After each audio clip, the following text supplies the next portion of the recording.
नमस्कार मंडळी, तू ही रे माझा मितवा या मालिकेच्या पुढील भागामध्ये आपण पाहणार आहोत.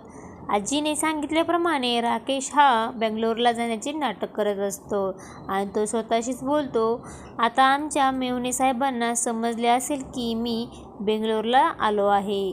आणि तो एक मोठा प्लॅन ठरवतो आणि आपण पाहतो की अर्णवची गाडी घेतो व अर्णवच्या ब्लेझर देखील घालतो आणि ईश्वरीचे बाबा हे रस्त्यातून भाजी घेऊन घरी जात असतात. तो बोलतो, आता सर्व कारस्थान मी करणार आणि नाव मात्र आमच्या मेव्हणे साहेबावर येणार आहे.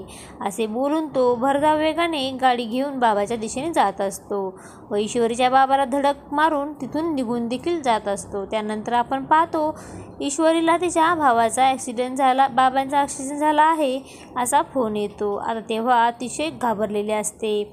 ईश्वरी खूपच घाबरते व तिच्या हाती अपघाताचे फोटो आणि CCTV फुटेज देखील लागतात. त्यामध्ये तिला स्पष्टपणे ओळखू येतं की ही अर्णवची गाडी आहे आणि तिला मात्र खूपच मोठा धक्का बसतो आणि ती विचार करू लागते, म्हणजे याचा अर्थ असा की माझ्या बाबांना अर्णव सरांनी उडवलं आहे. आता पुढे येणाऱ्या भागामध्ये ईश्वरीच्या मनातील अर्णवचा गैरसमज दूर होणार का हे पाहणे खूपच रंजक ठरणार आहे.